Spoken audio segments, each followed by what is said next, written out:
Everybody should be refreshed. Got an extra hour this morning. So let's review. What did you learn about Lucifer last week? Doesn't really exist. He's got many names. Doesn't really exist. Yeah, there's a lot of names to it, but it's not, which is ironic because this isn't Lucifer. Good morning. Come on in. Lucifer is not even a name. It's really annoying to type it into Word documents because it always underlines it. You know, if you don't capitalize Lucifer, if you don't capitalize Satan, it always underlines it, puts that little red squiggly line under it. You're like, I know you want me to capitalize it. I'm sorry, Word document, that you don't know that you're not proper names. The idea of hellmouth, I mentioned that last week. It's actually a very biblical idea, right? It's you'll get that personification of hell all the time, of swallowing things up. This is just one example. Proverbs chapter 1, verse 12. Let us swallow them alive like Sheol.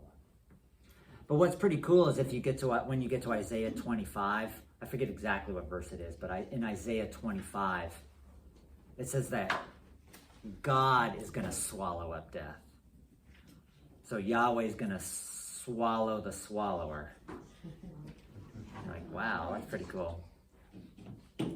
This motif too of angels fighting these demons, very common. This is actually mixing a lot of stuff up because this would be the scene from Revelation 12, where the dragon, and the angel, it's actually Michael and his angels fighting the dragon. Well, this one kind of looks dragon-like, but then they're cast down to earth. But this is being cast into hell. This whole idea of demons going into hell, Lucifer, Satan being in charge of hell, there's no biblical evidence for that. And one thing we kind of touched on last week, but I feel like we were just dancing around it. We didn't really tackle it head on, is this idea of a pre-creation cosmic rebellion. Like a mass cosmic rebellion. Which, you know, you hear, I don't know about you, but I've heard this many times. Well, Satan rebelled and then he took a third of the angels with him. Right? I see some people nodding their heads, yes. The only time that that kind of language, a third of something, it actually is Revelation 12:4, and it's a third of the stars. It never actually says a third of the demons or angels. It says a third of the stars. Where did that come from then? From this verse, they think. Oh. Some people think the stars are representative of divine beings, which in the Bible sometimes they are. However, Tim Mackey, from the Bible Project, he states unequivocally that stars in Revelation 12:4 do not refer to divine beings. He thinks they refer to humans. That's his opinion. Some scholars say it's divine beings, but Mackey says almost certainly it's not. And how many stars are in our galaxy? How many stars? Yeah, right? How many stars in... Given the creation of the earth, which we think is 6,000 years old, how many people have walked on this planet in 6,000 years? So, definitely not as many stars, and if that is the case, we're going to be here for a long time. If the earth is 6,000 years old. What do you mean? You don't think it is? That's what Genesis said. Well, it doesn't say it's 6,000 years old. It doesn't say that. It says the timeline. Based on the timeline, well, I would just say briefly about that. That is very difficult to establish that timeline. Very difficult. I've seen them before. I've seen those big books, and you can fold it all out, and it's as long as this room, and you know, Noah's here, and Melchizedek's there, and there's problems with that. There are problems with that. It's not clear cut. But I think the point is that's not what the Bible's there for. It's not trying to answer the question, what is the timeline? How old is the earth? Those are questions that we're imposing upon the text. Well, in our time and God's time is so much different. Yeah, of course. Our time is, Yeah, soon to God is not soon to us. That's often my prayer, God. Please do this soon, but in my soon, earthly soon.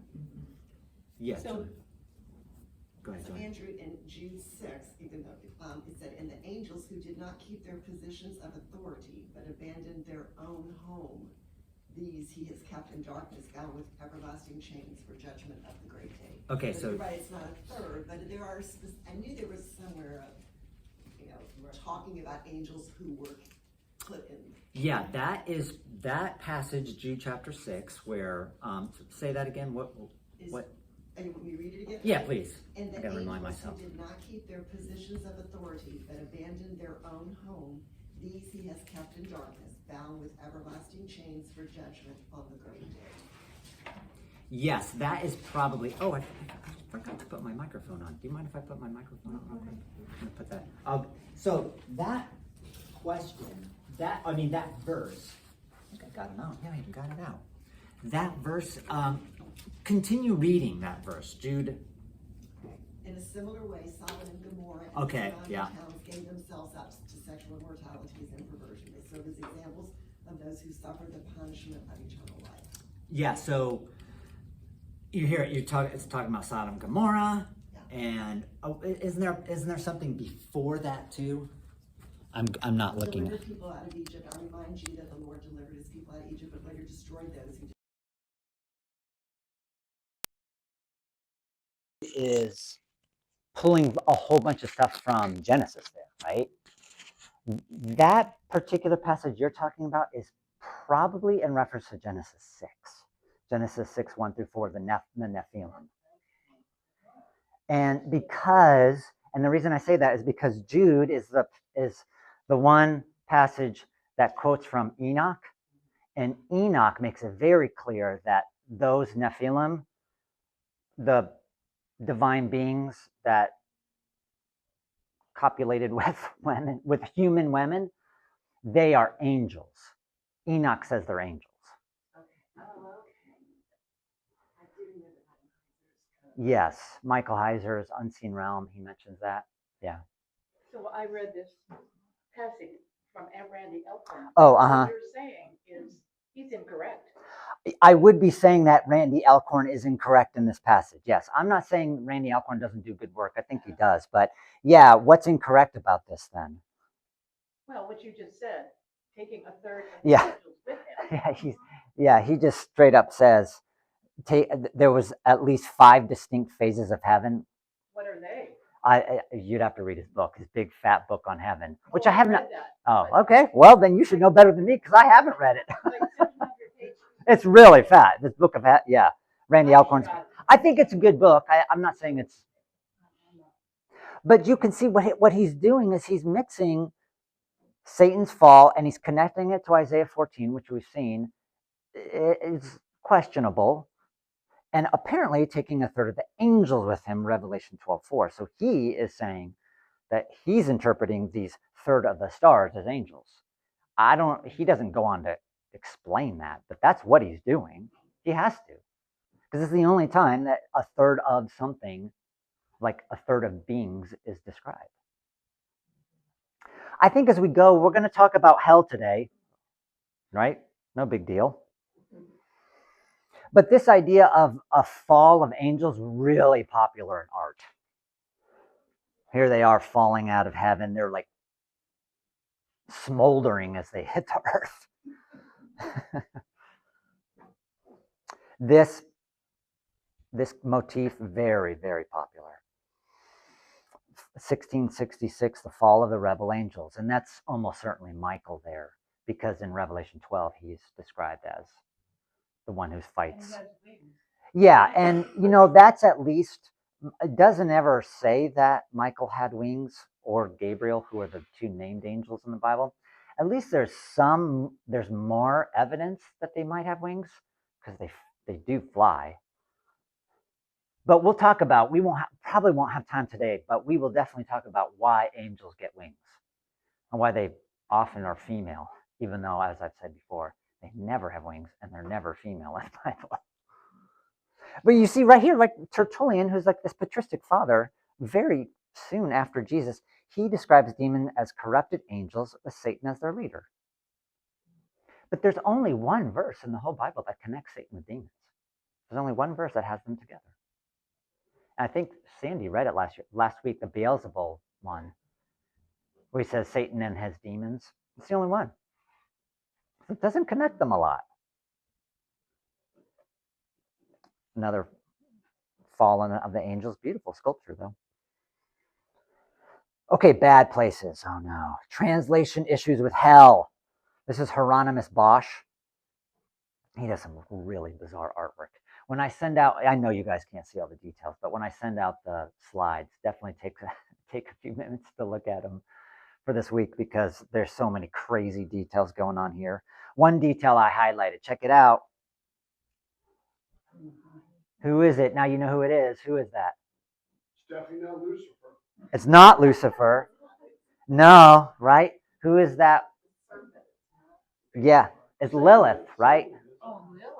Yeah, it's Lilith up in the tree. I mean, there's not even, she has kind of like, again, you might not be able to see it, but she has like dragon-like feet.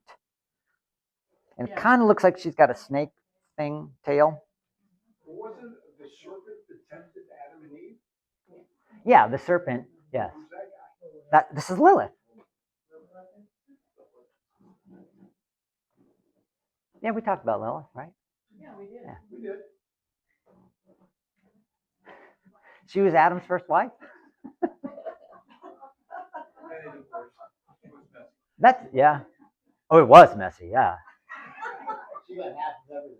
Had to get lawyers. She married another, then she married the father of the demons, and they had demon babies. This is just a detail of the lower part of the hell artwork that we were just looking at.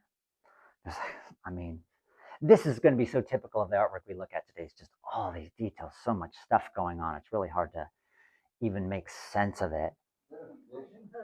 Right here? Yeah, probably. Yeah, looks like a dead fish. There's all these weird creatures, half animal, half human things. Is that a gnome? What I would call right above the fish, a gnome. Yeah, it looks like it. He looks like he's got a little helmet with an antenna. Isn't that a weird bird? Yeah, oh, it's so weird. Black and white stripes. There's trust me, there's way more weird stuff, way weirder things we're going to see today. Okay, so now this time when it comes to the English, the hell confusion, it's actually the English versions that are causing the problem here. And you can see this is just one example. Okay, Matthew 11:23 in the King James Version, Jesus says, "And thou, Capernaum, which art exalted into heaven, shalt be brought down to hell." The Greek there is Hades, which is really two words. It's Hades, which means like means no, right? And then des would be God. So no God. That's what Hades means. And Capernaum is a city. Yeah, Capernaum is a city. And Jesus, this is the passage where he's the woes. It's like, oh, woe to you and woe to you. But Jesus is talking, he mentions Hades here. But that is not the word that Jesus typically uses the word Gehenna. Here in Matthew 23, 2 chapters later, "Ye serpents, ye generation of vipers, how can ye escape the damnation of hell?" But it's the word Gehenna this time. 2 Peter 2:4, "For if God spared not the angels that sinned," which again is probably connecting to Jude with the Nephilim of Genesis 6, "but cast them down to hell," but this time it's Tartarus. Why did they go to Tartarus, the lowest level? Tartarus is like this lowest level. We'll talk about it. We're going to talk about why these divine beings would be in Tartarus. Well, are these three different places? They are three different places. Do they all mean no God? Yeah, well, I mean, when we get to hell and Sheol, though, there are passages that you're like, right? You probably are thinking in your mind, because we're going to see that hell and Sheol are the same. Hades and Sheol are the same. There are passages where, sometimes David's like, if I go down to Sheol, you're there. So, compartments. It's probably best to think of the where people go after they die as the afterlife or the underworld. Okay, to say hell is confusing, as we've seen. So there are compartments to the underworld. There's Abyss and Tartarus. Those are the same. Hades and Sheol, I just mentioned. There's also Gehenna, Lake of Fire, which are not compartments of the underworld. They're different. And then we will look at a good place today. It just makes sense to talk about it today. It's paradise / Abraham's bosom. This is all the work of a scholar named Justin Bass. I sent out those podcasts, yeah, and he's being interviewed by Michael Heiser. So, but then I got his book. So compartments of the afterlife, like, okay, where does this idea come from? The seed form of it is in Isaiah chapter 26 that says, your dead will live, Lord, their bodies will rise. Let those who dwell in the dust wake up and shout for joy. Your dew is like the dew of the morning. The earth will give birth to her dead. Go, my people, enter your rooms and shut the doors behind you. Hide yourselves for a little while until his wrath is past. It's not really strong, but at least gives you there's these ideas of rooms. But then this compartment idea really takes off in the intertestamental period between the Hebrew Bible and the New Testament. First Enoch 22, 4 Ezra 4, 2 Baruch, Josephus, they all paint a picture of compartments in the afterlife. Where do they get it from? So they're trying to make sense. Where do they get this idea of compartments? Because they're seeing that this doesn't make sense to call all of this stuff hell. They are different. I mean, again, if I go back, you can see the Vulgate actually does a good job. I didn't mention this, but it just transliterates Tartarus, transliterates Gehenna, and then calls Hades Inferno. So from the Latin, they're seeing there's 3 different places. But again, our problem is that most translations, even the NASB, which is a very strict translation, it even translates Tartarus as hell, which again totally flattens hell out. Flattens it out. It flattens out in the sense that, we don't see that there's differences. We just think they're all the same. It's just all one big catch-all place. Okay, so let's deal with Abyss equals Tartarus first. This is where evil spiritual beings go. Okay, evil spiritual beings go there. Abyss occurs 36 times in the Septuagint. Sometimes it's translated the ocean, sometimes it translates water or pit. It occurs 9 times in the New Testament and is always the dwelling of demons, except in Romans 10:7, where Paul is quoting Psalm 71:20, which is 70 in your Bible, in our English Bibles, and he's using the Septuagint. He's using the Septuagint to quote because he uses the word abyss, whereas in the Hebrew it's not abyss. And there he's not talking about demons. But otherwise, the abyss is always a place where demons go. Prison is also a synonym for the abyss. 1 Peter 3:19. That's a good one. That's where Jesus preaches to the spirits. And then Revelation 27. Not all the time, right? Not all the time is prison. Are they talking about prison as the abyss and Tartarus? But in these 2 cases, it seems pretty clear that they are. So in that artwork, Yeah. is each circular piece a different? Yeah, it's like each. Yeah, it's like going down, down, down. This is actually Botticelli. You guys have all seen his most famous painting, the Venus in the clamshell. Yeah. This is the same artist. It doesn't look like that at all. This is almost certainly based off Dante's Inferno, because Dante's Inferno has all these layers. I shouldn't say layers, like So places for hell. maybe you'll get to this, but what goes on in these different compartments? I don't know what goes on. Some artists have some really, because the Bible doesn't say what goes on. That's why I don't know. But Is it supposed to be worse as it goes down? yeah, it gets worse and worse and worse. I think he has a 7-tiered. 1, 2, Hell, Dante's Inferno. Yeah, that's way more. But you could see there's like all these little people and stuff. He apparently worked on this for a long time. Yeah. Okay, so that's Abyss, right? That's crystal clear to everybody, right? That's Abyss. Tartarus. This only appears 3 times in the Septuagint, according to Justin Bass. I spent about 2 hours trying to figure out exactly what he meant, but that coming in Job 40, Job 41:24. It's actually R41:32. And then Proverbs 30:16. According to Bass, Tartarus is there. I only found it in the 2 Job ones. Well, but you had a hard time. What about us? Yeah. I know. I've got to learn Greek. And then it only comes up the once in the New Testament in the 2 Peter 2:4, which we just saw. You can see like what the New Testament writers are clearly in line with Greek mythology here, because Tartarus is the location of the Greek Titans, which are these giants. The Septuagint translates the Hebrew Rephaim, which is these probably semi-divine leader people, kings. It translates them as Titans in 2 Samuel 5:18 and 2 Samuel 5:22.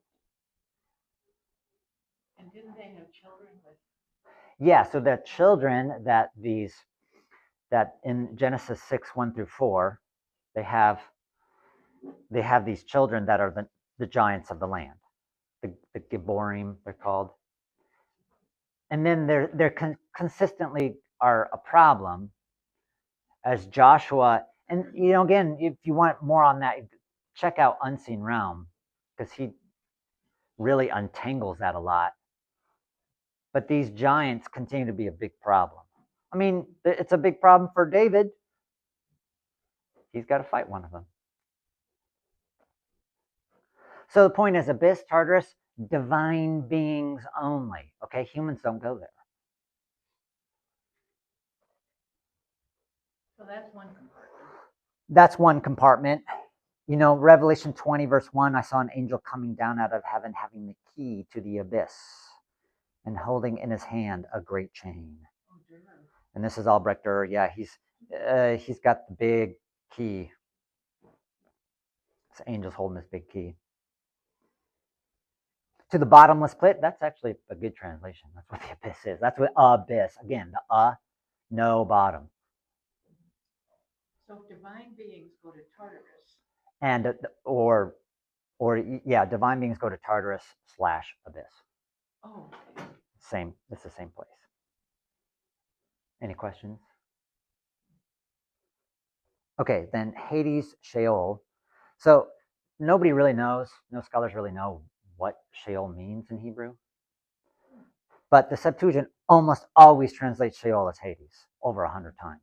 So the connection is very tight. In Hades and Sheol, now there's the hope of some rescue. Tartarus and Abyss, there's no hope. You are not getting rescued out of there. Also, and very important, being gathered or sleeping with one's father is another way to say Sheol in the Hebrew Bible.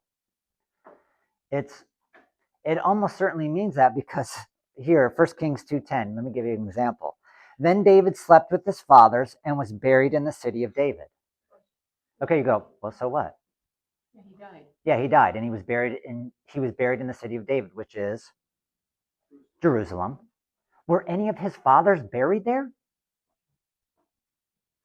No, none of them. He took the city over from non-Jews. None of his fathers are buried there. And that happens quite a bit in the Hebrew Bible. Say, oh, so-and-so died and they were buried with their fathers. But they were not buried with their fathers. So it's got to be symbolic. Abraham, Jacob, Moses, and other kings are said to lie with their fathers. Again, Moses, was he buried with his fathers? No, nobody even knows where he's buried. He's buried just before they go into the promised land. But he definitely wasn't buried with his fathers. So it must mean he's with his fathers in Sheol. Everybody expects to go to Sheol. I mean, Jacob, when he hears that, well, he thinks Joseph's dead, right? He says, "Oh my gosh, I'm just gonna have to go down to Sheol. That's where I'm gonna see him next time." He just expects to go. Everybody goes there. Righteous, unrighteous, everybody goes to Hades, Sheol. But why does it say dead or present with the Lord? Because you're after Jesus. After Jesus. Does it go to Sheol? If you're a follower of Jesus, you don't have to go to Hades or Sheol anymore. Okay, so, Well, wait a minute. well, okay. I feel better about that now. Yes, Righteous and unrighteous alike. in the Hebrew Bible, absolutely. Everybody, Before before Jesus. Jesus, everybody goes there. Sorry. Anybody but me, a former Catholic. You know what that sounds like? Purgatory? Yes. Well, I mean, purgatory is more like it wouldn't be it's like a refining place, right? A holding place. But Pray for you to get prayed out. Right. yeah, so Before you pay money. But how many prayers does it take? And how long are they there? And how do we know we got them out? Yeah. Depends how much money you gave the Pope. yeah. Right. Well, and of course that was the issue. The And where does that say it? purgatory was the issue for the reformers, right?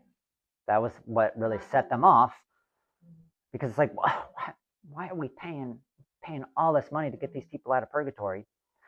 But honestly, to think of Hades and Sheol as a holding place is not a bad way to think about it at all.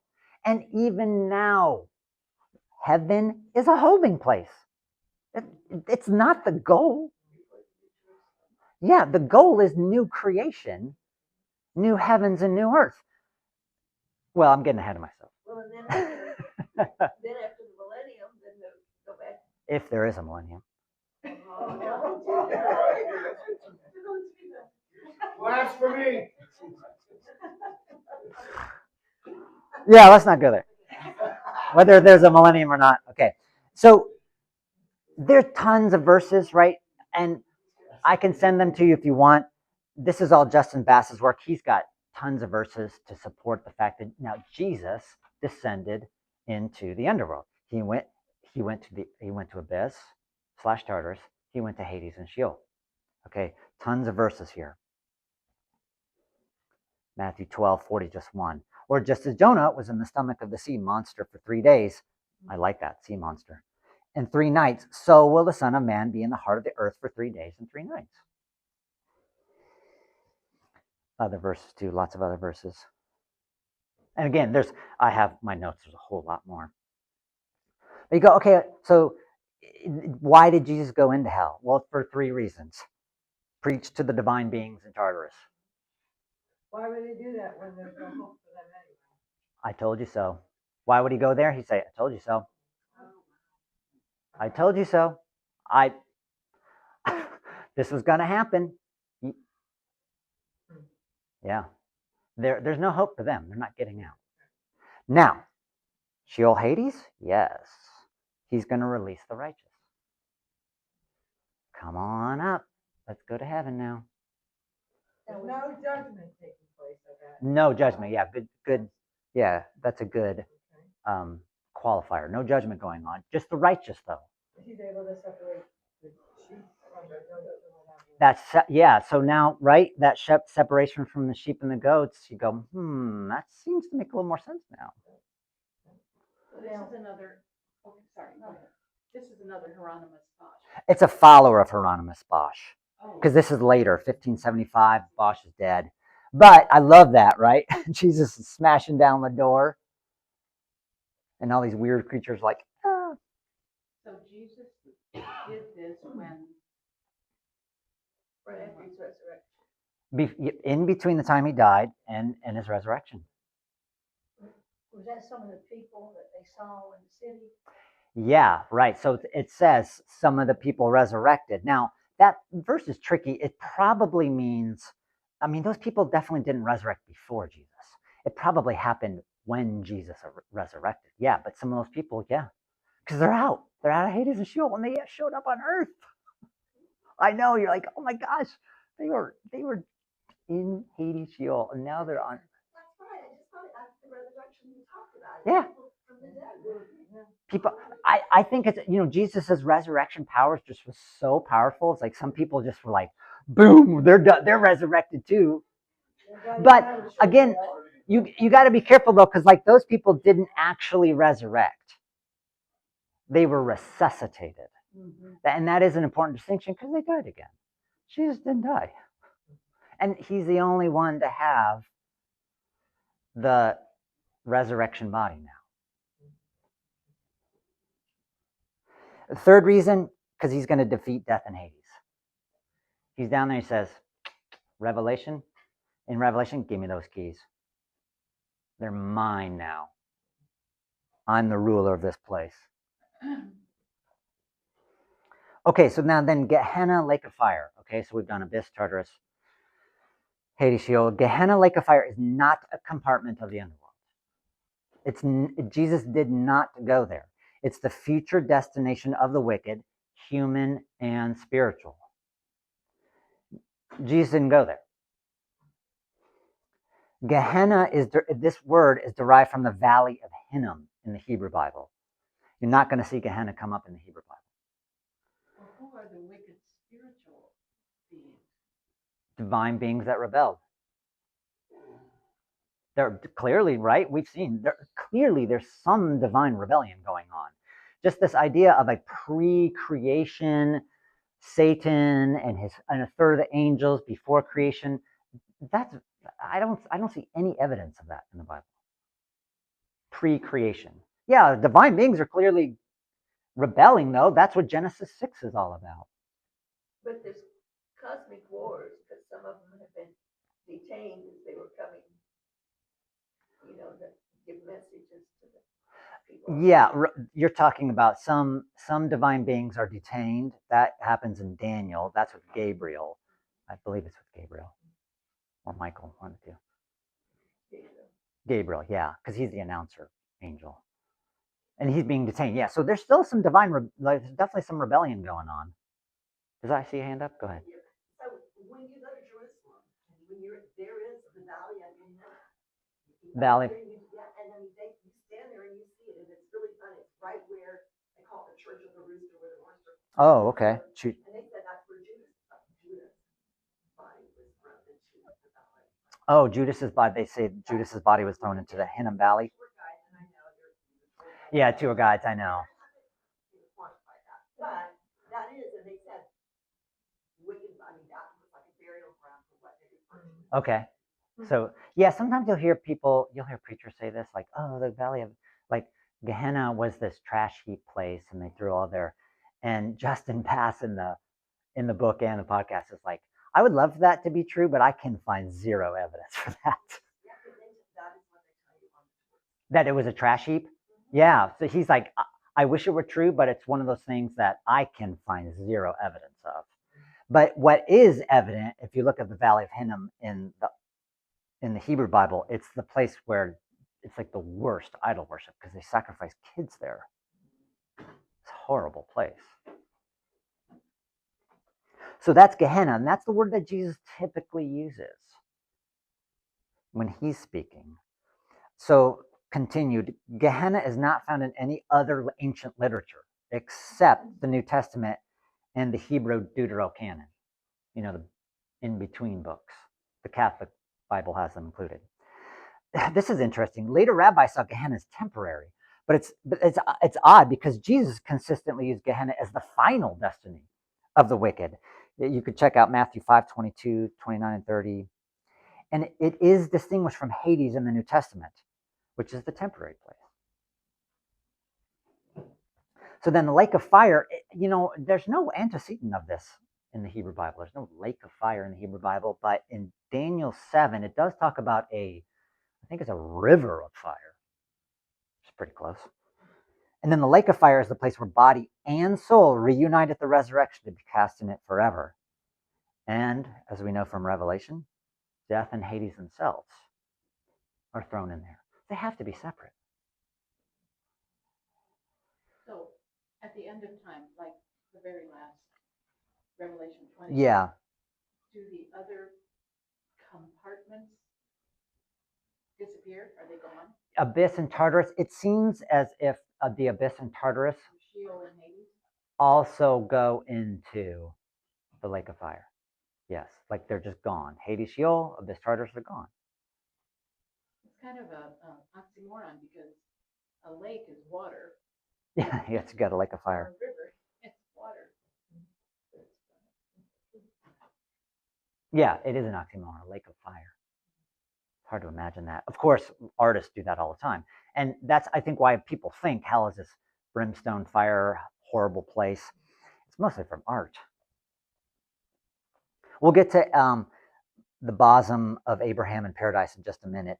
Again, I told you, like, you're going to see all these. It's like all these demons and humans all shoved in together. Yeah, the hell mouth again. 12th century. The weird eyes. Yeah, the eyes, that happens a lot. You'll see the eyes are like crossed. We saw that. It's in the next, no, not in the next slide. Wait, check out this next one. This one is crazy. I know. But this is, I'm showing this because this is the idea, this is what people think of when they think of hell, right? Oh, this torturous place. But, you know, when you think about it from the Bible's perspective, you know, Jesus does use metaphors like, he talks about fire, but he also talks about it being a dark and gloomy place. It seems metaphoric because, well, I mean, if there's fire there, it can't be dark at the same time. Gnashing of teeth. Gnashing of teeth, right? That's just one detail. Gnashing of teeth on his head. Oh yeah, I know, right? And you can see like the demon guys have big ears, and we've talked about they're kind of bluish, all this torturous stuff. But all this stuff is, I mean, there's not. It's art. Oh yeah, this one's so bizarre. We saw this artist's artwork earlier. Remember the Jesus that was hovering over the tree, and then Lilith was around the trunk, and this is the same artist. I know. So this is just a couple details. That's a Muhammad. Muhammad. And then yeah, and then apparently next to him is Lucifer. You can see the little bit of writing. That's how people know. Thank you, artist, for labeling that. Probably would have never known that was. And the creature that has a body in its mouth. I know. It's so gross. We won't look at a lot of these. Again, just very typical. All of these people mashed up, and but there's no scripture that really. Yeah, there's no scripture really backing all this up. I mean, there's the granddaddy of them all, right? Michelangelo's Last Judgment. Is that in the Sistine Chapel? Sistine Chapel, yeah. This one's kind of cool. Like this theme, this Jesus Christ descent into limbo. This became a theme, like, you know, mid-Renaissance, 1597. Well, even a little later than that then. But you see Jesus, like, this is actually really biblical, though. Here's Jesus. He's in Hades, Sheol, which they're calling limbo. Okay, that's a whole nother story. These people can be rescued. You see the big, actually this artist was kept pretty strict biblically, because see this big chasm here now? And so all those people, they can't be rescued. So that's supposed to kind of be like purgatory? Yes, well, this would be like limbo. Like limbo, you know, because purgatory got more evolved as it went along. Limbo's like the air-conditioned version of purgatory. It's like not so bad. The waiting room. And they have heat in the winter. Probably. So these people are, I mean, it still doesn't look very pleasant, but these people are not going to be able to. So this is probably supposed to be hell, and then this is limbo.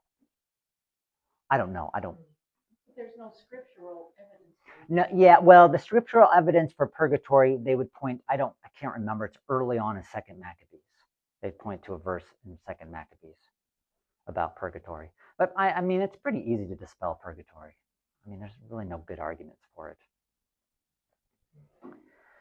Gates of Hell by Rodin. Oh, This one is the one in Paris. This one's a little harder to see because all the people are the same color. But that's a detail. Again, all the mixed up. There's a skeleton there. You probably recognize oh, the thinker. the thinker. This piece of artwork, Rodin was commissioned to do it for what was supposed to be a new art museum in Paris. It never got off the ground. And these were going to be the doors for the museum. But he just tinkered with this piece of artwork for years. And he took elements of this and made them bigger. So he used it as inspiration for lots of other artworks, including, Bronze? it's bronze, yeah. But he must Some- have made a mold. Yeah, something this big you'd be making molds of pieces. You couldn't possibly make a mold this big. You'd never be able to pull it out. And actually, the bronzes were done posthumously. He never made it bronze because it never came to fruition. So the Musée d'Orsay in Paris has the original plaster one. This one is in Philadelphia, though. So you can go to Philadelphia. It's in Philadelphia too. So they made more. I think there's three. I think there's three out of bronze. One in Paris, one in Philadelphia, and I think one in Japan. I might be wrong about that. Okay, another compartment. Paradise, Abraham's bosom. The good place. It's where you want to go. So this is, right, we're mentioning this. This is where the post-Jesus righteous go in the afterlife after death. Abraham's bosom, let's tackle that one first. It only appears one time in Luke 16. It's the story of the poor man, Lazarus, and the rich man. Now, the poor man died and was carried away by the angels, which you notice that, right? You'll see that in artwork a lot. You'll see angels carrying people who have passed away to heaven. Well, that's biblical. To Abraham's bosom, and the rich man also died and was buried in Hades. That's why I use the NASB here. He lifted up his eyes, being in torment. So again, you do have some scriptural precedent for making hell look torturous. And saw Abraham far away and Lazarus in his bosom. Okay, so there comes up the bosom. Is it actually pronounced bosom? Bosom? Should I say that instead? Bosom. Okay. Right? Okay. Okay. Sorry, I don't. That's mean to okay. correct you on No, that. that's all right. Thank you for correcting me. Bosom. It's a chest. It's usually a woman's chest. Yes. Bosom, but You know what's really strange, right? Here it is. It's a male, right? Abraham's bosom, right? It's a male. And what's really strange about Luke, in particular, and really almost the entire New Testament, the idea of a loving mother to a child is less than a father figure to a child, especially when it comes to Jesus. But because, think about, is Mary ever described as being holding Jesus and nurturing him? And you know who does it and who carries Jesus in his arms? It specifically says it in Luke. You'll never guess. It's Simeon, the old guy at the temple. He takes Jesus into his arms. There's this very fatherly, gentle image. And here's another fatherly figure taking this little child into their arms, which again really doesn't match up with the image of Abraham with his sons, does it? I mean, his first son, he kicks out, or he lets Sarah kick out. And then the second son, he's ready to kill him. It's just a strange dichotomy. The image of Abraham and his this bosom. Thank you. The bosom of Abraham. This image became really popular throughout Europe, Asia, right about 1000 CE, and lasted to about 1400 CE. No one really isn't sure why. Don't you just think that's figurative language? Is it figurative language? Yes. Okay, so lots of people are going to say that, right? Is this, I mean, it's a parable, right? Should we take it seriously? Some scholars are going to say, no, it's just a parable. You can't take any of it literally. Well, the love of a father can go to God the Father. Yeah, love of a father, right? Justin Bass, again, in the podcast I sent you, he makes a good point. He's kind of mixed. He says, well, I mean, think about the Good Samaritan parable. You know, the Good Samaritan and the guy who gets beat up, they're not real. But he said if the story wouldn't resonate with people if the road to Jericho wasn't real. So I think he's applying it to here too. He's like, if Abraham's bosom,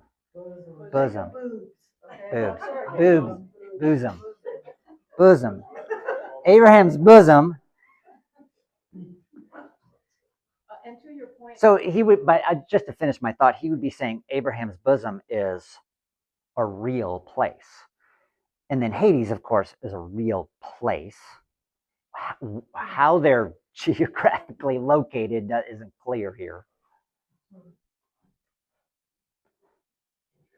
Yes. Just maybe because the Western world, we haven't seen a lot of the artwork, but when we were in Belgium, it was interesting because there was a statue of Mary breastfeeding Jesus. Yeah, statue. Yeah. We all kind of caught like we had never seen anything. I mean, we were just a little surprised. So you saw like a figure of Mary breastfeeding Jesus. Yeah, and it's kind of startling to us because we're not used to that. Mary being. Yeah. Of course she did. Yeah, right. And I know, but again, when we say we don't traditionally think of Mary holding him. There is a church in Jerusalem, and it is. Yes. It is definitely. Oh, I mean, in art, Mary's holding Jesus all the time. Yeah. Yeah, the Pietà, of course, all the time. But in the I'm saying scripturally, there's not a whole lot of imagery of that. I mean, she swaddles him when he's first born, but my point was that it's interesting that especially in Luke you see these father figures being very nurturing to sons. And to your point, I never even thought of this before, but the prodigal son, it's not the mother who runs out. Oh yeah, the prodigal son. Yep. Which again, we don't know that there was. This is Luke 16. Prodigal son is Luke 15. And he runs the father. Yeah, it's the father running out. Yeah, that's a good point because then you have this another image of this loving father. Yeah, all the characters in the story are men, and there's a lot. Yeah, there's actually a lot more because he's my brothers, my dad. Well, women were subservient, or we were. Yeah. Not collateral property. We were, women just weren't as important. Yeah, women were diminished. When I think about the father, I think of him as being both mother and father. Yeah, and I think that's an accurate way to think of God, is that he has mother and father qualities, right? I mean, he typically portrays himself as a father, but he clearly has motherly qualities. Jesus says, I wanted to gather you like the hen gathers her chicks. You wouldn't let me.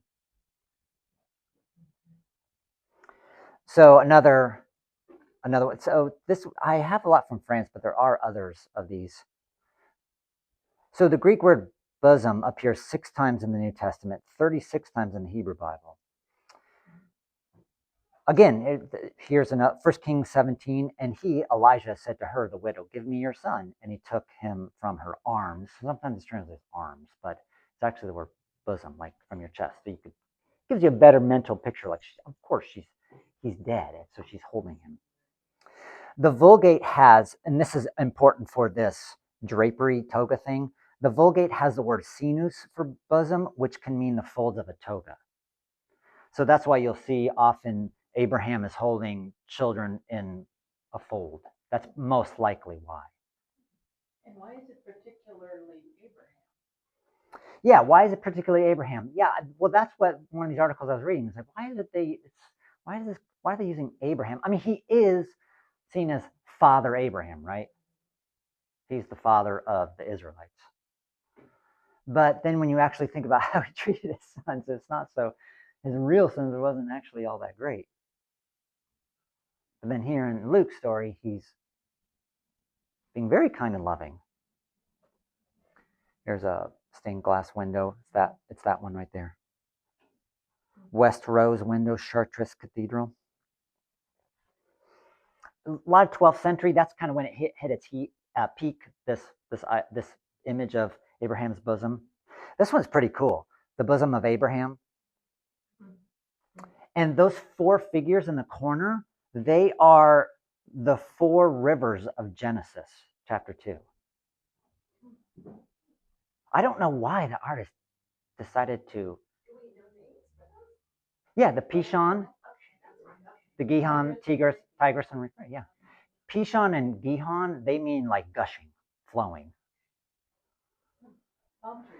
Yeah, I was like, why did this artist decide to combine the picture of Abraham's bosom with the four rivers from Genesis? He needed a woman to have those babies.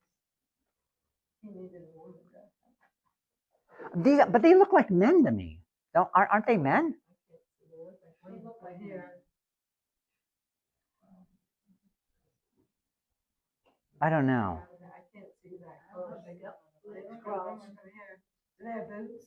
No, I don't think so. I mean, well, I would say they're not women because they don't have a shirt on. I mean, remember, this is Christian artwork. They're not going to, most Christian artwork by this time, they're not going to show, they're not going to be so indiscreet. You know, those artists, they're mine. I know, yes. I know, nudes in art, very, very common. Yeah, they do. And then one on the bottom right is sitting on a pot? Yeah, they all have the pot, which of course connects it to the rivers. So they're pouring out the water from the. Yeah. One more. This is in a fresco. This Rila Monastery in Bulgaria, crazy. It's a UNESCO site. Every square inch that could be painted, they painted. So right here is actually Abraham, Isaac, and Jacob with Jesus. They're all holding little guys. And this is in paradise. They're in paradise. Like if I go back, you can see it. They're gated. They're in a like in a walled area, and that's supposed to be paradise. Yeah, they didn't. This artist didn't understand the concept of perspective, so it looks very flat. Okay, so then paradise, right? Okay, finally. So Abraham's bosom, the Greek word paradisos. It first occurs in ancient Greek in its religious context in the Septuagint. It had been a word in Greek for a long time. It's used to translate the word Eden. Later in the Septuagint, it's used to translate words such as forest, orchards, garden. The paradise appears 3 times in the New Testament. Jesus is probably the most well-known one. Jesus' statement to the criminal on the cross. Today you will be with me in paradise. That's why he can say that. You're going to be with me in paradise today. You don't have to go to Hades and Sheol. You skip that step. That's what's so amazing about, I think, maybe I didn't put it in here. That's what's so amazing about Enoch and Elijah. They didn't have to go to Hades, Sheol. They're the only two. You're like, oh my gosh, that's what's so amazing about them. As far as we know, they're the only two. So 99.999% of people before Jesus went to Hades, Sheol. Paul calls paradise the third heaven in 2 Corinthians 12:4. Paradise in Revelation 2:7 is also the same, this is important, as the New Jerusalem in Revelation, because they both contain the tree of life and the restored Eden. Remember, Eden is a part of paradise. So paradise slash heaven I would think, yeah. is, After Jesus. is the garden Yeah, it's and the city, yeah. and then this. It's cube that it's comes where down. God is. I mean, wherever Jesus is, that's where paradise is, right? Wherever Jesus is, that's paradise. The cube and Yeah, you're thinking new heavens, new earth, new creation, the cube coming down in Revelation. This would be paradise. The garden, it's God's place. Luke, that last statement, Luke. Oh, Luke presents Jesus as being in Hades, Acts 2, I mentioned that one earlier, and in paradise upon his death. So how can this be? Because wherever Jesus is, that's paradise.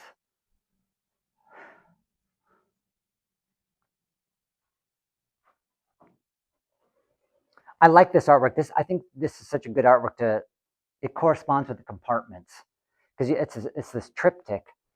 And so you've got Garden of Eden and then the middle section, and then you have, of course, the hell place. But then they're all connected with the horizon line. It's like there is some overlap, but they're definitely different. So the middle piece is, The middle, this is Eden, and then this is the garden, and then that's hell. But this garden they don't look like they're doing what they're supposed to be doing. Which, they're all white-ish. oh yeah, of course they're all white. Well, except for that guy. There's another one. They're doing handstands. Yeah, look, they look like they're just having a good old time. Yeah. There's a couple other images. Looks like a globe.